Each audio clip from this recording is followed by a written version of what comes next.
House ড্রাইভারদের যে পরিমাণ সুযোগ সুবিধা ছিল বর্তমানে 10%ও নাই। হাউস ড্রাইভার বর্তমানে মানে তেমন চোখেও পড়ে না, কারণ সবাই গাড়ি চালাইতে পারে, সবাই নিজেদের মতো করে গাড়ি নিয়ে নিছে, সবাই নিজের মতো করে ব্যবস্থা করে নিচ্ছে। আবার যারা নিজেরা টাকা দিয়ে পার্সোনালি নিজেদের গাড়ি কিনতেছে, মানে ভাড়া মারবে, তাদের জন্য সুন্দর সুন্দর সুযোগ সুবিধা শেষ করে দেওয়া হচ্ছে। আগে এক জায়গা থেকে অন্য জায়গায় ভাড়া যদি নিজের পার্সোনাল গাড়ি দিয়ে ভাড়া মারতে যেত, তাহলে যদি বাই চান্স ধরা খাইতো তাহলে 5,000 রিয়াল জরিমানা ছিল, সেটাকে ইনক্রিজ করে এখন 20,000 রিয়ালে নেওয়া হয়েছে। সো তাদের জন্য খুব বড় একটা ধাক্কা হইলো জিনিসটা।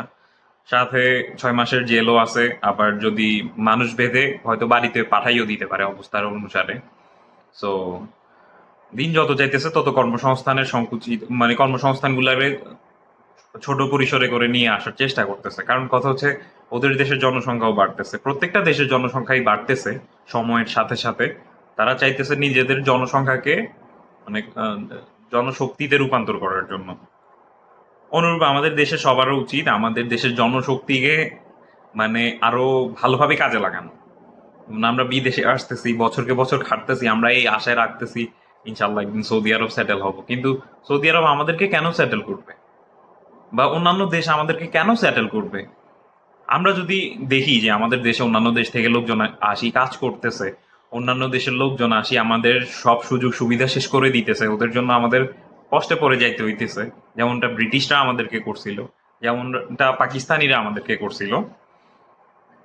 আমরা তাদের সাথে যুদ্ধ করে তাদেরকে আমাদের দেশ থেকে তাড়াই দিছি, আমরা সবকিছু নিজেদের হাতে নিছি। ঠিক তেমনি আমাদের সাথে একই কাজটাই হবে, আমাদের সাথেও একই রকম কোনো না কোনো কিছু হবে। সো সময় থাকতে আমাদের দেশকে উন্নত করা দরকার। দেশের পারিপার্শ্বিক পরিস্থিতি আগের চাইতে যদি আমরা উন্নত করতে না পারি, আমরা যদি দেশে কোনো কিছু মানে রেডি করে রাখতে না পারি, তাহলে আমাদের এই বিপুল পরিমাণে জনসংখ্যার দায়িত্ব কে নিবে? কেউ নিবে না। বাংলাদেশের সরকারকে যদি আমরা দোষারোপ করি কোনো লাভ নাই, বাংলাদেশের সরকার আমাদের দায়িত্ব নিবে না, কারণ বাংলাদেশের সরকারের অবস্থা এখন এত ভালো না। যে সরকারই আসুক বাংলাদেশে, যত দিন যাক, যত বছর যাক, বাংলাদেশের মানুষ যদি একজন আরেকজনকে মূল্য দিতে না শিখে, তারা যদি মানসিক মূল্যবোধটা না শিখে, না বুঝে, তাহলে আমাদের দেশের কখনো বা কখনো উন্নতি হবে না। তো আমাদের উচিত আমাদের দেশের জন্য সবাই এক হয়ে কাজ করা। আর কত ওইভাবে আমাদের বাইরে থেকে থেকে মানে মরতে হবে? মরা বলতে হচ্ছে ফ্যামিলি থেকে দূরে থাকা, দেশ থেকে দূরে থাকা। দেশের মধ্যে একটা ছেলে হওয়া, একটা মেয়ে হওয়া দেশের জন্য একটা জনশক্তি। সে বুদ্ধি দিয়ে, ব্রেন দিয়ে, সে নিজের কাজ দিয়ে, যেভাবে হোক দেশের মানে কোনো একটা কাজে লাগলে তখন দেশের উন্নতি অটোমেটিক আসে। কিন্তু আমরা যদি বাইরে এসে অন্যান্য দেশের জন্য কাজ করি, তাহলে আমাদের দেশের চাইতে অন্যান্য দেশেরই উন্নতি হচ্ছে। এই এত এত মানুষ যে আমরা বাইরে প্রবাসে গিয়ে মানে বিভিন্ন দেশের জন্য কাজ করতেছি, আমাদের দেশে আমরা টাকা পাঠাইতেছি ঠিক আছে, কিন্তু টাকা কি পরিমাণে পাঠাইতেছি? আমরা এই দেশে কাজ করার পরে ওনারা যে পরিমাণে স্যালারি পাইতেছে, আমরা কি ওই পরিমাণে পাইতেছি? না, আমরা পাইতেছি না। আমরা বাংলাদেশের মানে কি বলবো, একদম নিম্নমানের যে শ্রেণী আছে ওই শ্রেণীর মতোই আমরা স্যালারি পাইতেছি।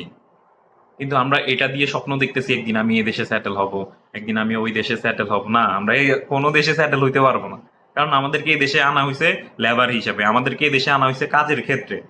আমাদের কাজ শেষ হবে, একদিন আমাদেরকে পাঠাই দিবে লাথি মারি, সোজা হিসাব। আমরা যদি বলি না আমাদের সাথে এরকম করবে না, করতে হবে, ওরা না চাইলেও করতে হবে, কারণ জনসংখ্যা বাড়তেছে, অতিরিক্ত পরিমাণে বাড়তেছে, যার জন্য অনেকে পদক্ষেপ নিচ্ছে, এক এক রকম পদক্ষেপ নিতেছে। ওই পদক্ষেপের মধ্যে যদি আমরাও পড়ি যাই, তাহলে আমাদের দেশে চলে যাইতে হবে, কিছু করার নাই। এটা নিয়ে আমরা কোনো দেশের সরকারকে দোষারোপ করতে পারবো না, কারণ ওনারা আমাদেরকে ওনাদের দেশে এনে রাখি দেওয়ার জন্য মানে আমাদেরকে ভিসাগুলো দেয় না, আমাদেরকে আনছে এই দেশে আমরা যেন কাজ করে নিজেও কিছু পাই, এদেশের উন্নতিতেও যেন লাগি। সো সময় থাকতে সময়ের আগে কাজে লাগা।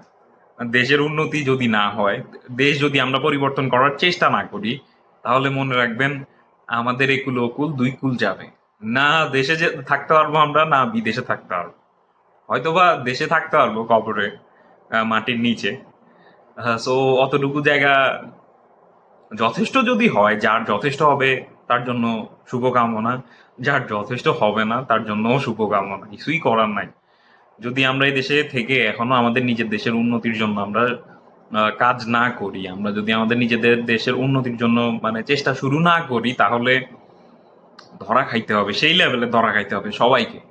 এটার মধ্যে আমিও বাদ পড়বো না।